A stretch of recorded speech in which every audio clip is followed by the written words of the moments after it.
I've been saying, I don't know, for a year that this is the Titanic. If Joe Biden won the nomination, it would be the Titanic and re-elect Trump. I was told over and over and over by Morning Joe, by Wolf Blitzer, Jake Tupperware, Rachel Maddow, Chris Hayes, Paul Krugman, the New York Times, the Washington Post, the Associated Press, the Daily Beast, David Axelrod, David Plouffe, Gloria Borger, Dana Bosch, John King. I could go on with these gas bags. Biden's the safe choice. Biden's the electable choice. You remember that? Electable. And we'll get into Bernie. I have some criticisms of Bernie. But Biden's the electable choice. He's the safe choice, you know? Uncle Joe Biden, middle class Joe, in Wisconsin and Michigan and Pennsylvania. What's amazing to me is we all knew we were being gaslit. We all knew that Biden was not the safest choice. We all knew that the choices Bernie Sanders made in not going after Joe Biden aggressively, it's not like Donald Trump and the Republican Party are gonna needed ideas from Bernie Sanders. Joe Biden is barely beating Trump right now nationally, and Trump hasn't even gone after him. They're just starting to run ads against him. He hasn't gone after him. Wait till he starts calling him NAFTA TPP Joe. Wait till the ads start with all the weird, creepy video of Biden sniffing little children's hair and touching people weirdly. Wait till Biden, the videos of Biden and pushing the Iraq war, the videos and the ads lying about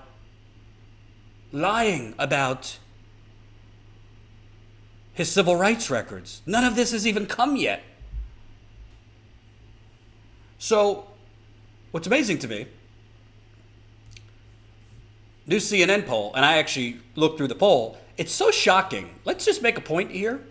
It's so shocking that CNN, during the primaries, their polls always oversampled landline phones. Their polls always oversampled landline phones, which tend to be older people.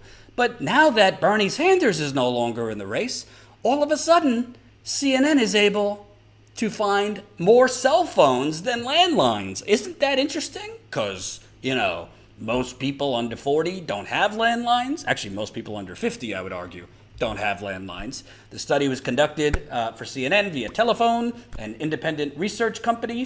It was conducted May 7th through the 10th. A sample of 1,112 respondents. The landline totals were 435, and the cell phones were 677. Hey, Jen, you've painfully gone through a lot of these polls during the primary. Do you remember going through those polls?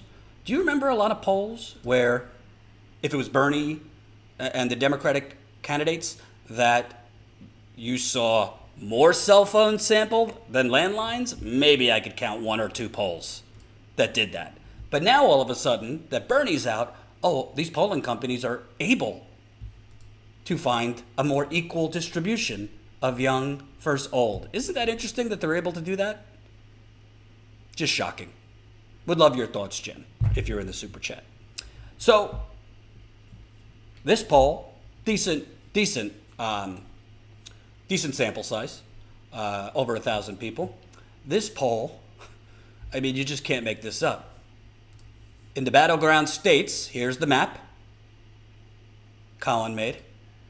Maine, New Hampshire, Virginia, North Carolina, Florida. Believe it or not, Georgia is now a battleground. Pennsylvania, Ohio, Michigan, Wisconsin, Minnesota, Colorado, New Mexico, Arizona, and Nevada.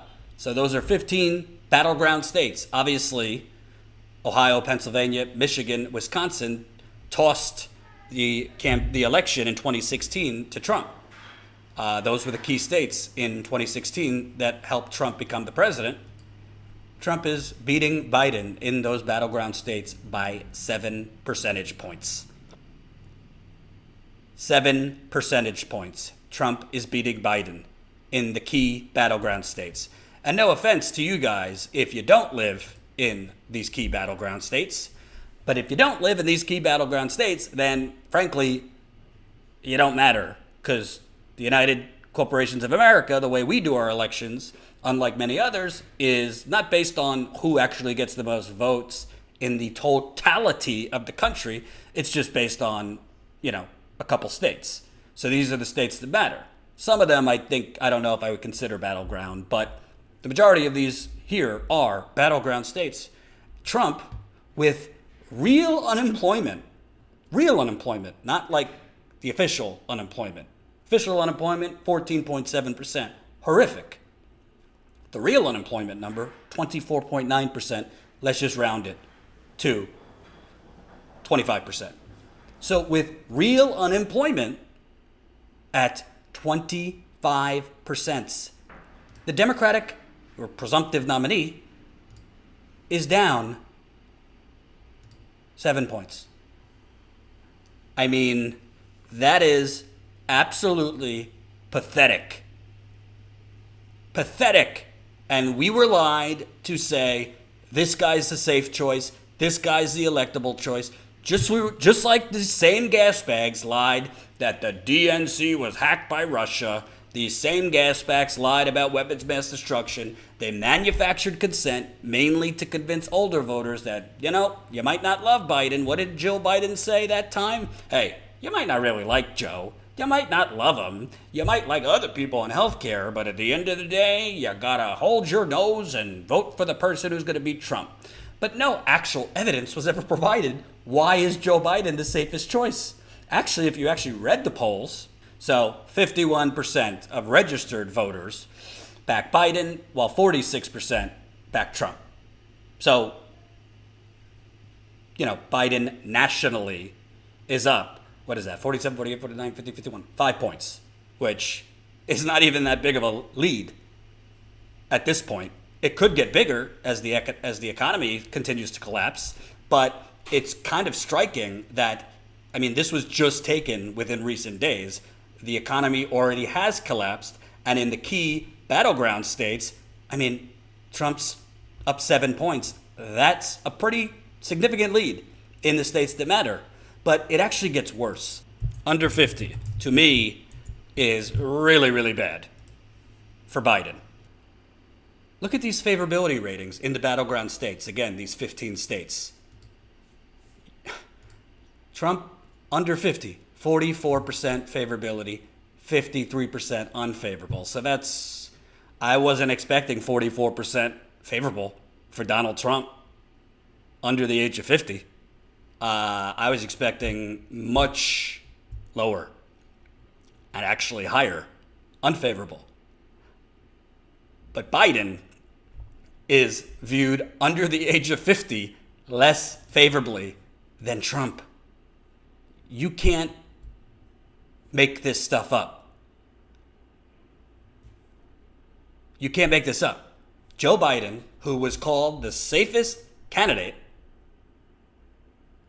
Joe Biden, who was called the electable candidate, Joe Biden that had Obama basically steamroll all the other candidates out of the race within 3 days,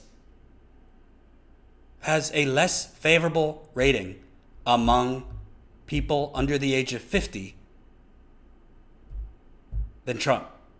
Now, to be fair, it's not that much less favorably, but 40% favorability rating? Gee, I wonder why.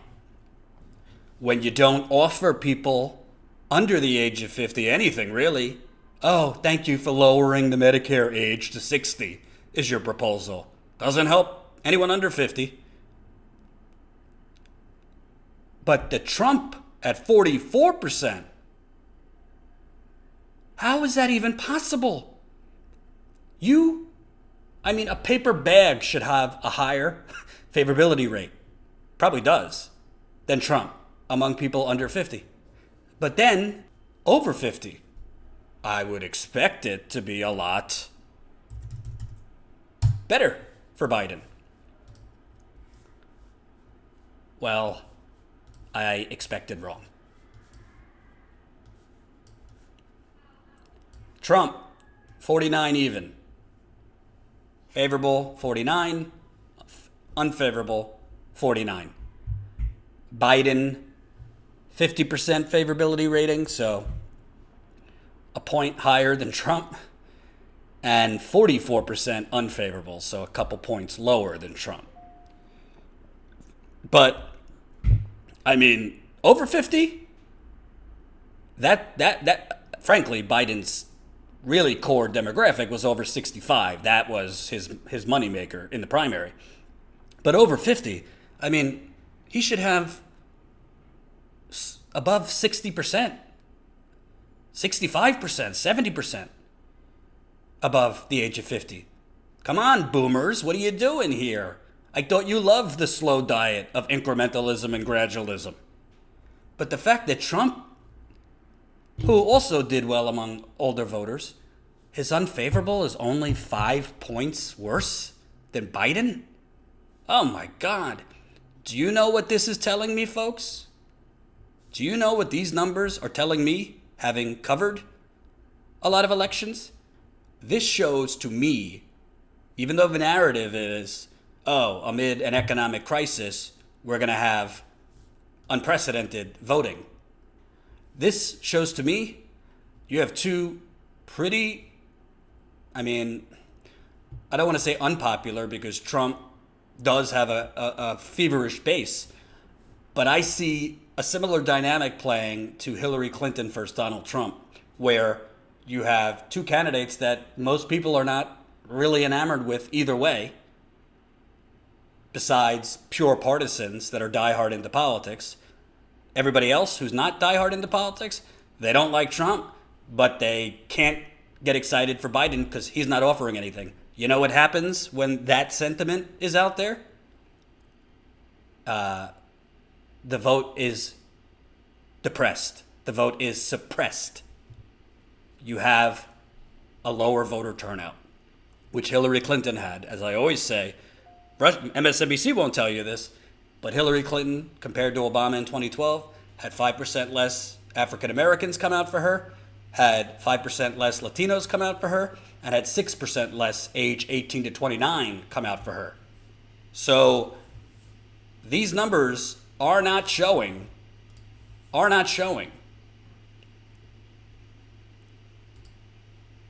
a huge, upswing for Biden.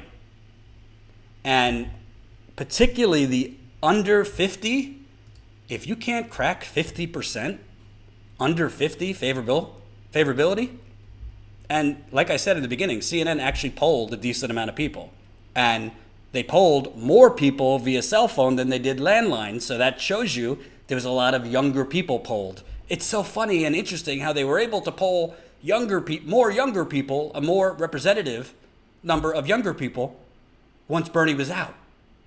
When Bernie was in, oh no, we somehow couldn't manage to find an equal representation of under 50 versus older 50. As we showed you throughout the primary, they were wildly oversampling older voters. Hope you enjoyed that last video. Hop on over to statuscoup.com where you can sign up for our email list and become a member for as low as $5 to $10 a month. Membership is how we grow. That's statuscoup.com/join. And remember, join our email list so we can grow the revolution with you.